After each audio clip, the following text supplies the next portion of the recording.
श्रीमद् भागवत महापुराण पंचम स्कंध सप्तदशो अध्याय। गंगा जी का विवरण और भगवान शंकरकृत संकर्षण देव की स्तुति।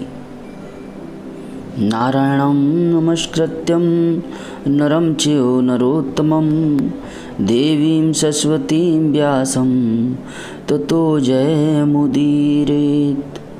श्री सुखदेव जी कहते हैं, राजन, जब राजा बल की यज्ञशाला में साक्षात यज्ञमूर्ति भगवान विष्णु ने त्रिलोकी को नापने के लिए अपना पैर फैलाया, तब उनके बाएं पैर के अंगूठे के नख से ब्रह्मांड कटाह का ऊपर का भाग फट गया। उस छिद्र में होकर जो ब्रह्मांड से बाहर के जल की धारा आई, वह उस चरण कमल को धोने से उसमें लगी हुई केसर के मिलने से लाल हो गई। उस निर्मल धारा का स्पर्श होते ही संसार के सारे पाप नष्ट हो जाते हैं, किंतु वह सर्वथा निर्मल ही रहती है। पहले किसी और नाम से न पुकार कर उसे भगवत पदी ही कहते थे। वह धारा हजारों युग बीतने पर स्वर्ग के शिरोभाग में स्थित ध्रुवलोक में उतरी, जिसे विष्णुपद भी कहते हैं। वीरव्रत परीक्षित, उस ध्रुवलोक में उत्तानपाद के पुत्र परम भागवत ध्रुव जी रहते हैं। वे नित्य प्रति बढ़ते हुए भक्ति भाव से यह हमारे कुल देवता का चरणोदक है, ऐसा मानकर आज भी उस जल को बड़े आदर से सिर पर चढ़ाते हैं। उस समय प्रेमावेश के कारण उनका हृदय अत्यंत गदगद हो जाता है। उत्कंठावश बरवश मुदे हुए दोनों नयन कमलों से निर्मल आंसुओं की धारा बहने लगती है और शरीर में रोमांच हो आता है। इसके पश्चात आत्मनिष्ठ सप्त ऋषिगण उनका प्रभाव जानने के लिए यही तपस्या की आत्यंतिक सिद्धि है, ऐसा मानकर उसे आज भी इस प्रकार आदरपूर्वक अपने जटाजूट पर वैसे ही धारण करते हैं जैसे मुमुक्षुजन प्राप्त हुई मुक्ति को। यों ये बड़े ही निष्काम हैं। सर्वात्मा भगवान वासुदेव की निश्चल भक्ति को ही अपना परम धन मानकर इन्होंने अन्य सभी कामनाओं को त्याग दिया है। यहाँ तक कि आत्मज्ञान को भी ये उसके सामने कोई चीज़ नहीं समझते। वहाँ से गंगा जी करोड़ों विमानों से घिरे हुए आकाश में होकर उतरती हैं और चंद्रमंडल को आप्लावित करती मेरु के शिखर पर ब्रह्मपुरी में गिरती हैं।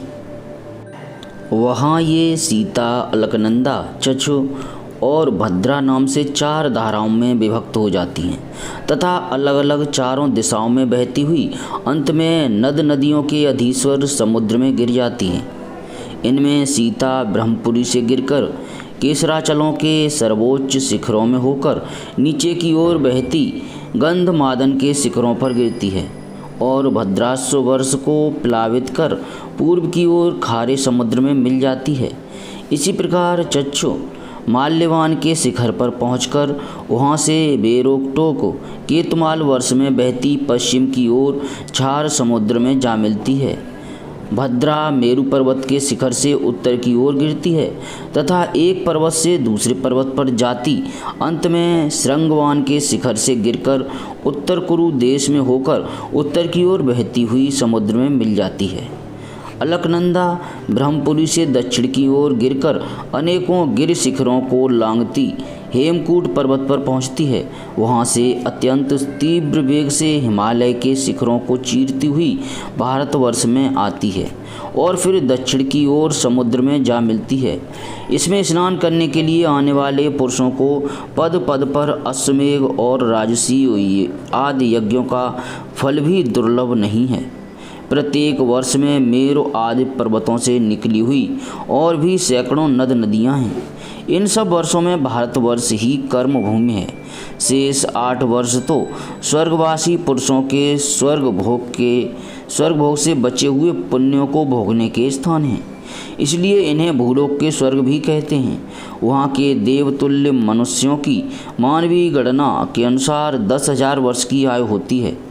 उनमें 10,000 हाथियों का बल होता है तथा उनके वज्र सदृश सुदृढ़ शरीर में जो शक्ति, यौवन और उल्लास होते हैं, उनके कारण वे बहुत समय तक मैथुन आदि विषय भोगते रहते हैं। अंत में जब भोग समाप्त होने पर उनकी आयु का केवल 1 वर्ष रह जाता है, तब उनकी स्त्रियां गर्भ धारण करती हैं। इस प्रकार वहाँ सर्वदा त्रेता युग के समान समय बना रहता है। वहाँ ऐसे आश्रम, भवन और वर्ष पर्वतों की घाटियाँ हैं जिनके सुंदर वन उपवन सभी ऋतुओं के फूलों के गुच्छे, फल और नूतन पल्लवों की शोभा के भार से झुकी हुई डालियों और लताओं वाले वृक्षों से सुशोभित हैं।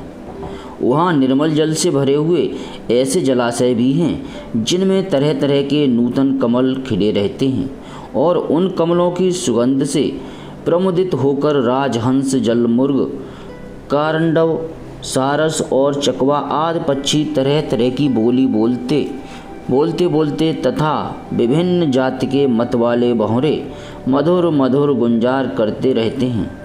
इन आश्रमों, भवनों, घाटियों तथा जलाशयों में वहाँ के देवेश्वरगण परम सुंदरी देवांगनाओं के साथ उनके कामोन्माद सूचक हास विलास और लीला कटाक्षों से मन और नेत्रों के आकृष्ट हो जाने के कारण जल, कीड़ा आदि नाना प्रकार के खेल करते हुए स्वच्छंद विहार करते रहते हैं तथा उनके प्रधान अनुचरगण अनेक प्रकार की सामग्रियों से उनका आदर सत्कार करते रहते हैं। इन 9 वर्षों में परम पुरुष भगवान नारायण वहाँ के पुरुषों पर अनुग्रह करने के लिए इस समय भी अपनी विभिन्न मूर्तियों से विराजमान रहते हैं। इलाव्रत वर्ष में एकमात्र भगवान शंकर ही पुरुष हैं। श्री पार्वती जी के शाप को जानने वाला कोई दूसरा पुरुष वहाँ प्रवेश नहीं करता, क्योंकि वहाँ जो जाता है वही स्त्री रूप हो जाता है।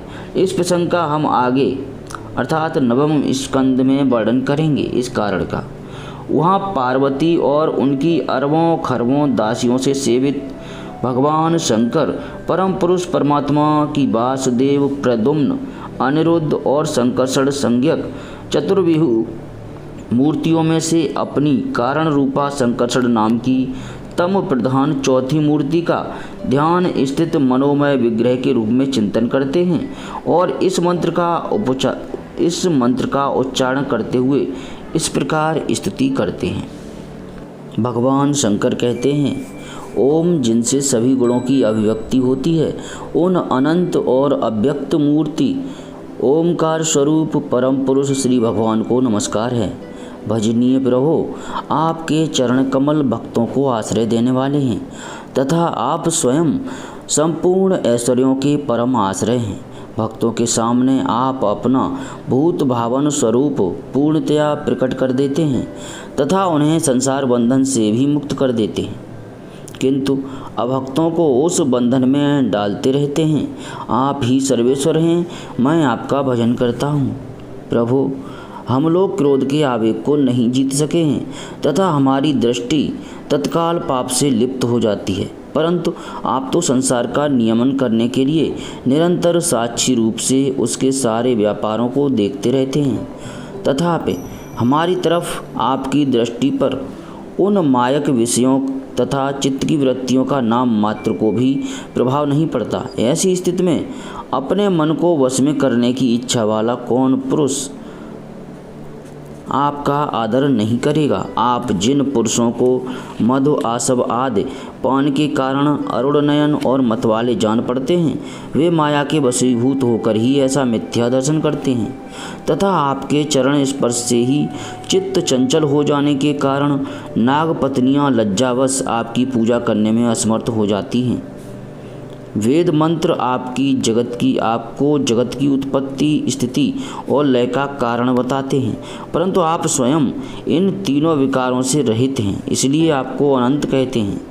आपके सहस्त्र मस्तकों पर यह भूमंडल सरसों के दाने के समान रखा हुआ है।